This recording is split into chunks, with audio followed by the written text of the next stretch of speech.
नमो नमः। हम लोग वार्णिक छंदों का अध्ययन कर रहे हैं, जिसमें एकादशाक्षरावृत्ति यानी त्रिष्टुप छंद, जिनमें 11-11 वर्ण प्रत्येक पादों में मिलते हैं, ऐसे छंदों का अध्ययन कर रहे हैं। उसी के क्रम में आज हम लोग का क्रम है उपजाति छंद। उपजाति छंद के बारे में आज हम लोग को देखना है। इसके पूर्व हम लोग इंद्र वज्रा छंद और उपेंद्र वज्रा छंद क्रमशः इसके पूर्व के भागों में हमने अध्ययन किया है। इंद्र वज्रा छंद और उपेंद्र वज्रा छंद पूर्व के भागों में हमने इन दोनों छंदों का क्रमशः अध्ययन किया है, जिसमें इनके प्रत्येक पाद में 11-11 वर्ण होते थे। और इंद्र वज्रा में जो है शायद इंद्र वज्रा यदि तो जगह पूर्व का प्रथम वर्ण जो था वो दीर्घ होता था, और उपेंद्र वज्रा में प्रथम वर्ण जगड़ यानी ह्रस्व होता था, लघु होता था, तो वहाँ पर उपेंद्र वज्रा छंद होता था, और जिसमें गुरु होता था वहाँ पर इंद्र वज्रा छंद होता था। और इन्हें त्रिष्टुप छंद के अंतर्गत आते हैं। त्रिष्टुप छंद जो है हमारा वेदों में जो गायत्री, त्रिष्टुप, जगती, अनुष्टुप जो मंत्र के द्वारा है छंदों का विवरण 7 छंद बताए गए हैं वैदिक छंद। उनमें त्रिष्टुप छंद के अंतर्गत एकादशाक्षरा यानी 11 वर्ण जिनके पाद में हो, इसे एकादशाक्षरा वृत्ति यानी वर्ण, एकादशाक्षरा वृत्ति यानी 11 वर्ण प्रत्येक पाद में हो तो वे एकादशाक्षरा वृत्ति के छंद होते हैं, और वे त्रिष्टुप छंद कहलाते हैं। और त्रिष्टुप में हम इंद्र वज्रा इसके पूर्व में अध्ययन किए, उसके बाद उपेंद्र वज्रा छंद का अध्ययन किए। आज हम लोग का क्रम है उपजाति छंद का अध्ययन करने का जो जिसमें भी 11 ही वर्ण होते हैं। तो हम देखेंगे उपजाति छंद में कौन से वर्ण लघु गुरु होते हैं, इसके बारे में हम आज अध्ययन करेंगे। उपजाति छंद का लक्षण होता है अनंतरोदी ऋतलक्ष्म भाजौ पादौ यदीया उपजातयस्ता। अनंतरोदी ऋतलक्ष्म भाजौ, अनंतरोदी ऋतलक्ष्म भाजौ पादौ यदीवा उपजातयस्ता। अनंत, अनंत मतलब बाद में, अनंत मतलब बाद में। अनंतरोदी ऋत, अनंतरः, अनंतरः मतलब बाद में। उदीरित माने कहे हुए, उदीरित मतलब कहे हुए, बाद में कहे हुए। और लक्ष्य मतलब होता है छंद, लक्ष्य मतलब होता है छंद।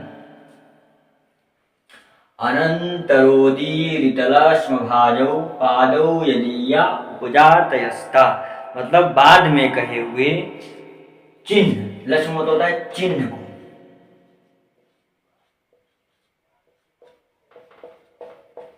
अनंतरोदीरितलक्ष्म भाजौ, अनंतरोदित माने बाद में कहे हुए चिन्ह को अनंतरोदी ऋतलक्ष्म भाजौ उदितित लक्ष्म भाजौ यानी 2 छंदों का चिन्ह को, लक्ष्य मतलब होता है चिन्ह, और भाजौ मतलब भ और ज यानी 2 छंदों, यानी अनंतर मतलब बाद में इनके क्रमशः यानी 2 छंदों का गुण मिलता है।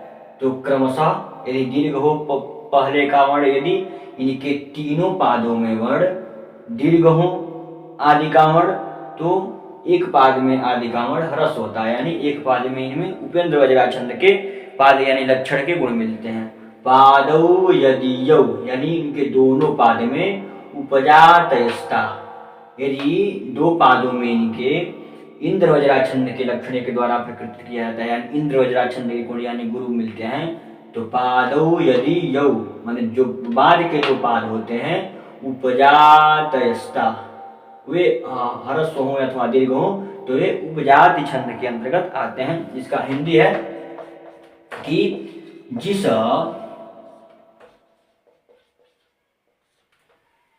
जिस छंद का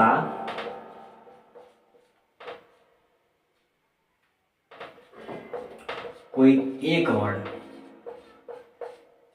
जिस छंद का कोई एक वर्ण, जिस छंद का कोई एक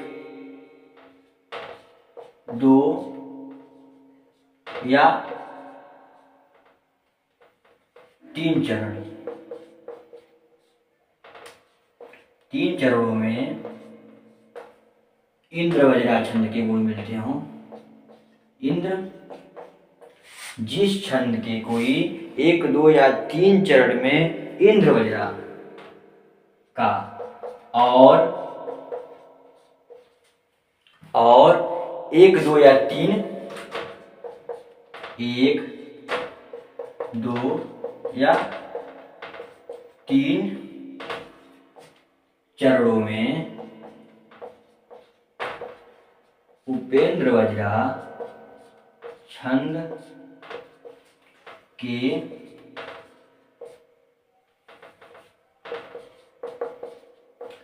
लक्षण प्रकृतित हों तो वे उपजाति छंद कहलाते हैं।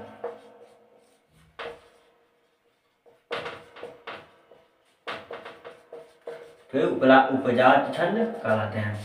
जिस छंद के कोई 1, 2 या 3 पाद या 3 चरणों में इंद्र वज्रा का और 1, 2 या 3 चरणों में उपेंद्र वज्रा का छंद लक्षण हो। यदि मान लीजिए कोई श्लोक है, उसके 4 चरण हैं, तो 4 चरण में या तो प्रथम, द्वितीय, तृतीय पाद इंद्र वज्रा का हो और चतुर्थ पाद जो है उपेंद्र वज्रा का हो, अथवा 1, 2, 3 पाद उपेंद्र वज्रा का हो और चतुर्थ पाद इंद्र वज्रा का हो, तो वहां पर जो है उपजाति छंद होते हैं। यानी उपजाति यानी दोनों प्रकार के छंद जिनमें मिलते हों वे उपजाति कहलाते हैं। यानी दोनों छंदों के लक्षण प्रकृतित हों।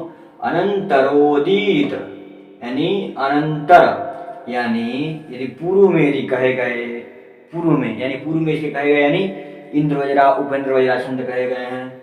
उदीरित लक्ष्म भाजो, उन दोनों छंदों के अनंतरोदीरित यानी अनंतर यानी पूर्व में जो हमने कहे गए जो छंदों के लक्षण हैं, वे दोनों छंदों के लक्षण बाद में क्रमवाइज क्रमशः इंद्र वज्रा और उपेंद्र वज्रा के द्वारा, पूर्व में ही दोनों छंद कहे गए, इंद्र वज्रा और उपेंद्र वज्रा के दोनों लक्षण प्रकृतित हों, दोनों लक्षण के चिन्ह को प्रकृतित करता हो, तो उन पादों यदि दोनों में इंद्र वज्रा और उपेंद्र वज्रा हो तो वे उपजातयस्ता, वे उपजाति छंद के लक्षण होते हैं, वे उपजाति कहलाते हैं, वे उपजाति छंद के लक्षण होते हैं। इस प्रकार हिंदी अर्थ में अनंतरोदीरित यानी जो हमने बात पूर्व में जो हमने कहा इंद्र वज्रा उपेंद्र वज्रा, उनका दोनों का लक्षण जो है चरणों के तृतीय, प्रथम, द्वितीय, तृतीय अथवा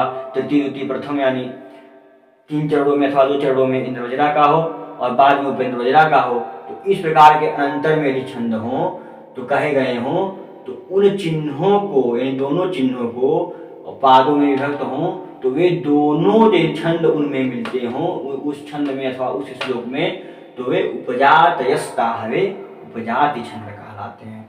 अर्थ हिंदी का है इसका, जिस छंद के कोई 1, 2 या 3 पाद, 1 हो, 2 हो अथवा 3 पाद इंद्र वज्रा का और 1, 2 या 3 पाद चरणों पर उपेंद्र वज्रा छंद के लक्षण हो, प्रकृतित हो यानी दिखते हो, तो वे उपजाति छंद कहलाते हैं, वे उपजाति छंद के लक्षण होते हैं।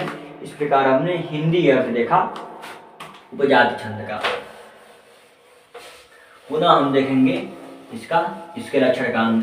ये भी जो उपेंद्र वज्रा छंद का ही लक्षण में है। उपेंद्र वज्रा जो वृत्त रत्नाकर केदार भट्ट जी के द्वारा लिखा गया वृत्त रत्नाकर छंद शास्त्र का ग्रंथ है, उनमें ये लक्षण प्रकृति होता है कि जिस छंद का वे लक्षण बोलते हैं अनुष्टुप को छोड़कर, वे सभी लक्षणों के नाम उसमें समाहित होते हैं और वे उसी छंद में लक्षण होते हैं। जैसे इसका लक्षण है तो इसका राग इस प्रकार है, अनंतरोदीरितलक्ष्म भाजौ पादौ यदीया उपजातयस्ता। इसमें उपजातयस्ता उपजात छंद का नाम भी है और उसी छंद में जो है श्लोक भी है जो है अनंतरोदीरितलक्ष्म भाजौ। इस शब्द में जब देखेंगे तो अहरस्व है, न जो है हरस्व है, हरस्व होते हुए पर में संयोग होने के कारण दीर्घ है और त जो है ह्रस्व है, रो दीर्घ है, दी दीर्घ है क्योंकि दीर्घ मात्रा है, फिर री है जो है ह्रस्व है, तो भी ह्रस्व है, ल ह्रस्व है लेकिन इसके पर में क और श यानी ख का संयोग है, इसलिए इसको हम दीर्घ मानेंगे। फिर म है ह्रस्व, भा दीर्घ और औ दीर्घ। फिर पादौ यदीया उपजातयस्ता, पा दीर्घ है, दौ दौ दीर्घ है, य ह्रस्व है, दी दीर्घ है, या दीर्घ है ह्रस्व है, प ह्रस्व है, जा दीर्घ है, त जो है हमारा ह्रस्व है, य जो है हमारा दीर्घ होगा क्योंकि इसके पर में स और त का संयोग है, और ता भी दीर्घ है। तो उपजात छंद का लक्षण कहता है कि अनंतरोदीरित, यानी पूर्व में इंद्र वज्रा हो अथवा उपेंद्र वज्रा हो, पर में जो है उपेंद्र वज्रा हो, यानी अनंतर यानी पूर्व में कोई छंद है और उसके पर में जो है पूर्व का कहा गया छंद यानी इंद्र वज्रा और उपेंद्र वज्रा में से ही उसी का लक्षण प्रकृति होता है। यानी एक ही छंद में दो प्रकार के एकादशाक्षरी लक्षण के छंदों का समावेश हो तो वे लक्ष्म भाजो दो छंद हो, तो उन पादों को जो दोनों छंद हैं उनको उपजातयस्ता, उन छंदों को उपजाति छंद कहते हैं। ये हुआ उपजाति छंद का लक्षण।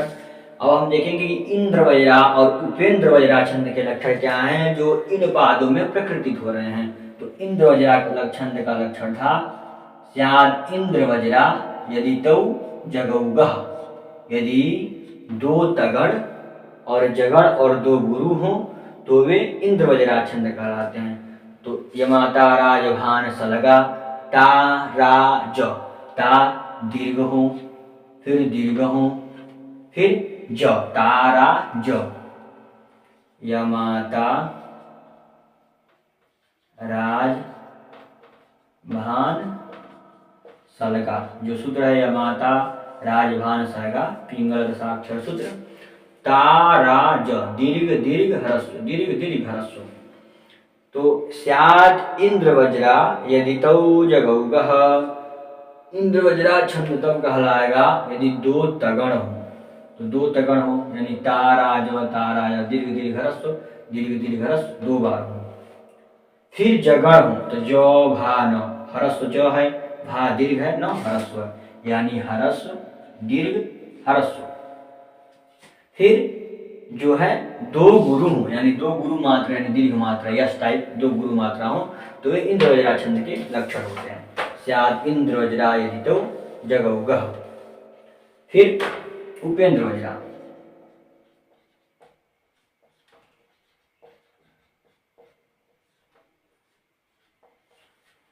उपेंद्र वज्रा छंद का लक्षण हम लोग पढ़े थे कि उपेंद्र वज्रा छंद तब होता है यदि उपेंद्र वज्रा छंद के लक्षण के बारे में हम देखते हैं कि यदि पूर्व में उसके जगड़ हो, जगड़ यानी ज भा न यानी ह्रस्व यमाता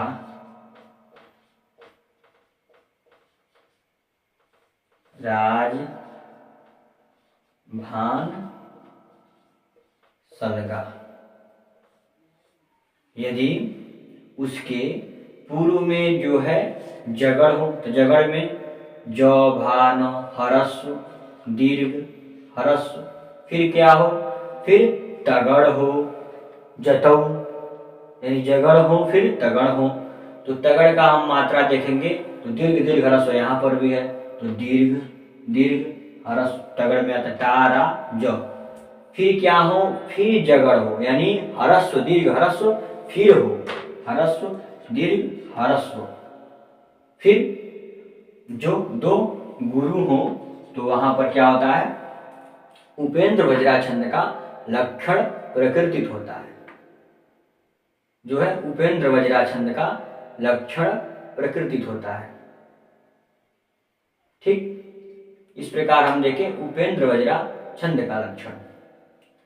केवल इसमें बदलता यह है कि पूर्व में जगड़ हो जाता है, और इंद्र वज्रा छंद में ये होता है कि पूर्व में जो है हमारा तगड़ रहता है यानी दीर्घ रहता है, और इसमें केवल हरस्व हो जाता है। तो वे उस प्रकार उपेंद्र वज्रा और इंद्र वज्रा छंद लक्षण होते हैं। अब हम मिलाएंगे कि अनंतरोदीरित लक्ष्म भाजौ पादौ यदीया उपजातयस्ता, इन शब्दों में इंद्र वज्रा और उपेंद्र वज्रा छंद के जो हम नियम लिखे हैं, जो है उपेंद्र वज्रा का तगड़ हो, जगड़ हो, तगड़ हो और फिर जो है जगड़ हो और दो गुरु हो, तो वे उपेंद्र वज्रा छंद के लक्षण होते हैं।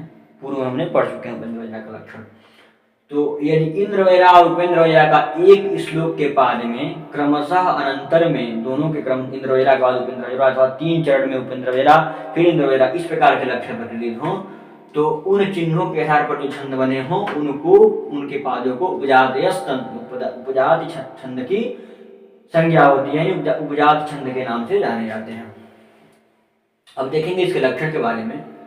तो अनंतरोदीर्घ लक्ष्म भाजौ पादौ यदीया उपजातयस्ता, इन शब्दों में पूर्व के जो छंद हैं वे छंद उपेंद्र वज्रा से मिलते जुलते हैं, क्योंकि हरस्व फिर दीर्घ फिर हरस्व फिर दो दीर्घ फिर हरस्व फिर दीर्घ फिर हरस्व फिर दो दीर्घ, क्योंकि उपेंद्र वज्रा छंद के लक्षण यही हैं कि पर में पूर्व में जगड़ फिर तगड़ फिर जगड़ फिर दो गुरु, ठीक।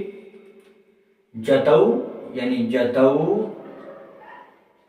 जतौ जगौगा, उपेंद्र वज्रा जतौ जगौगा, ठीक। प्रथमे लघौसा उपेंद्र वज्रा, तो ये उपेंद्र वज्रा के लक्षण है।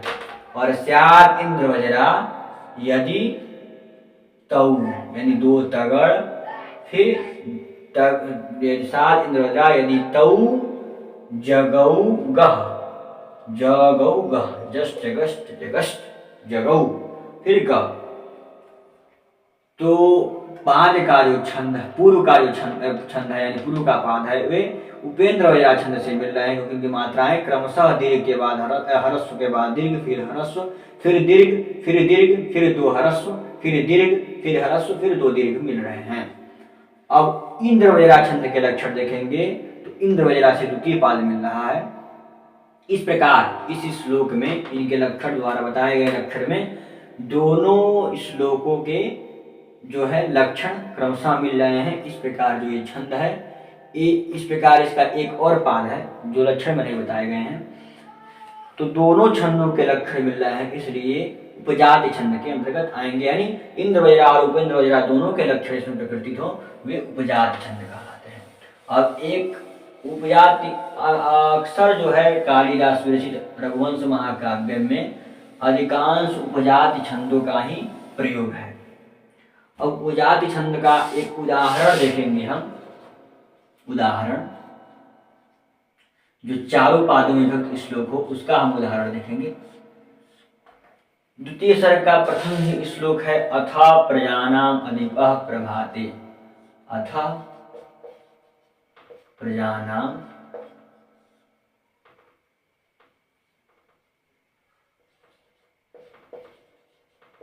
प्रजानाम अधिपः प्रभाते।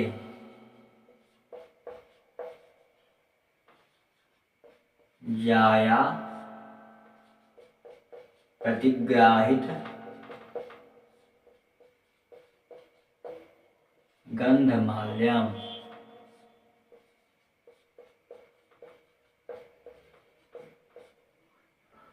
वनाय पीठ प्रतिबद्ध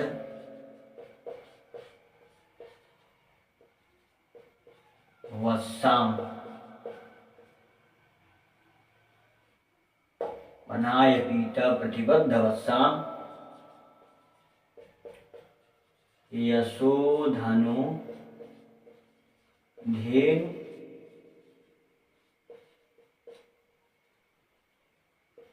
मृषेर मोचा।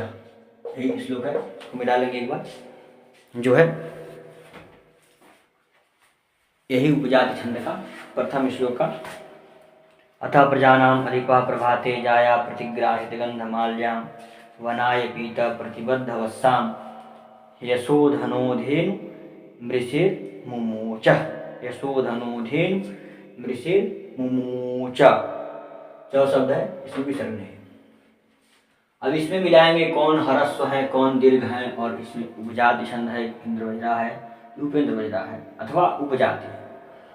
तो और जो है हमारा ह्रस्व वर्ण है, थ ह्रस्व है पर इसके पर में प और र का संयोग है, इसलिए इसको हम दीर्घ मानेंगे। प्र शब्द ह्रस्व है, जा है दीर्घ क्योंकि जा आ है, ना भी दीर्घ है, अ ह्रस्व है, धी जो है ह्रस्व है, फिर पह पह सानुस्वारम नियम है। यदि अनुस्वार युक्त ह्रस्व वर्ण हो तो उनको दीर्घ ही लिया जाता है, और उस प्रकार इसके पर में भी प्र और र का संयोग होने के कारण इसको दीर्घ था प्राप्त, इसलिए इसको दीर्घ हो गया। और उसके बाद प्र में अ जो है ह्रस्व है, भा दीर्घ है और ते है दीर्घ। फिर जाया शब्द में जा दीर्घ है, या दीर्घ है, प्र शब्द ह्रस्व है, ती ह्रस्व है,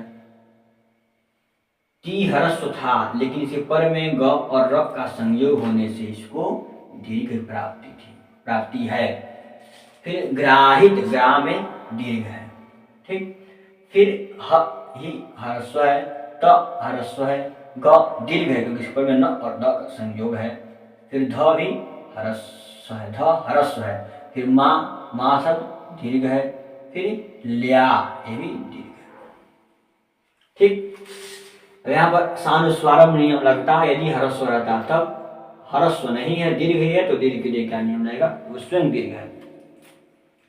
फिर व शब्द ह्रस्व है, ना शब्द दीर्घ है, फिर य ह्रस्व है, पी जो है दीर्घ है, त दीर्घ है, प ह्रस्व है, ती ह्रस्व है, फिर ब जो है दीर्घ है, पर में बद्ध शब्द में द और द का संयोग है।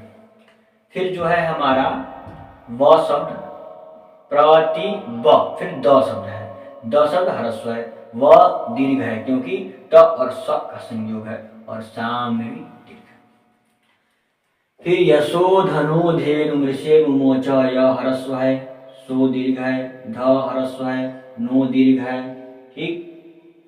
फिर उसके बाद से धे शब्द दीर्घ है, नु शब्द जो है ह्रस्व है, मृ शब्द ह्रस्व है, फिर से शब्द दीर्घ है, फिर मु शब्द भी ह्रस्व है, फिर यो दीर्घ है और च ह्रस्व है। ये दीर्घ ह्रस्व की मात्राओं का ज्ञान हमने भाग 1 में बता दिया है।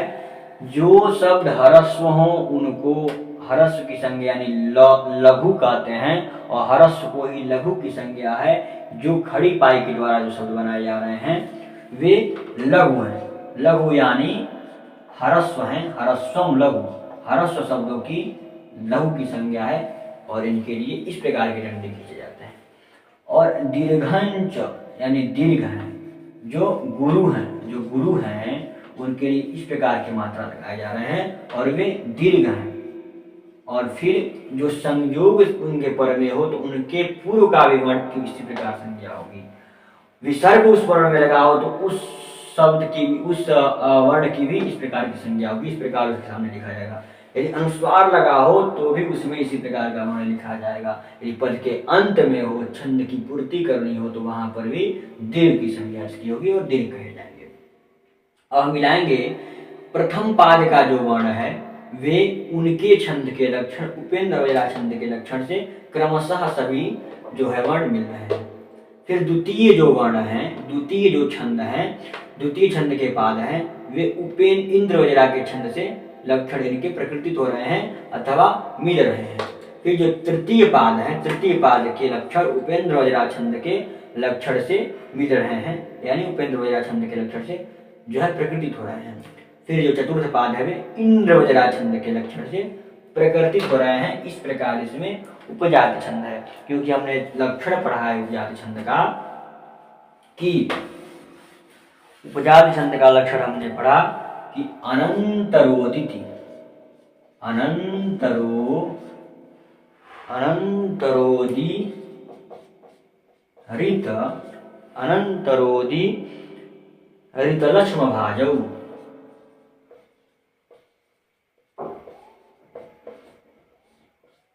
यानी पूर्व में कहे गए छंदों के अनंतर यानी बाद में अनंतर मतलब बाद में, उदीरित यानी कहना, कहे हुए को, चिन्हों को, लक्ष्म भाजो मतलब दोनों छंदों के चिन्हों को प्रकृतित करता हो, तो वे छंद उपजाति छंद के लक्षण के अंतर्गत आते हैं और वे उपजाति छंद होते हैं। यानी पूर्व में इंद्र वज्रा कहा गया, पूर्व के पाद में, चारों पादों में यदि पाद एक में उपेंद्र वज्रा कहा गया हो तो पाद दूसरे पाद में इंद्र वज्रा, और इंद्र वज्रा कहा हुआ हो तो उपेंद्र वज्रा। इस प्रकार के छंद जो दोनों छंदों के लक्षण यदि उस छंद में प्रकृतित हो रहे हैं तो वे उप यानी दो, जाति यानी जाति, दोनों प्रकार के छंदों के जाति छंद उसमें कहलाते हैं। इस प्रकार हम त्रिष्टुप छंद यानी एकाल साक्षरावृत्ति के छंद पढ़ रहे थे, जिसमें इंद्र वज्रा छंद, उपेंद्र वज्रा छंद और उपजाति छंद, 3 प्रकार के छंदों का हमने अध्ययन किया। और उदाहरण स्वरूप रघुवंश महाकाव्य के द्वितीय सर्ग के प्रथम श्लोक को हमने उदाहरणार्थ देखे और उदाहरणार्थ पढ़े। अब हम लोगों का एकाल साक्षरावृत्ति यानी त्रिष्टुप छंद जो वेदों में बताए गए हैं, उस प्रकार के छंदों में सालवी छंद को अगले भाग में देखेंगे। इस प्रकार हम उपजाति छंद को देखें इस प्रकार।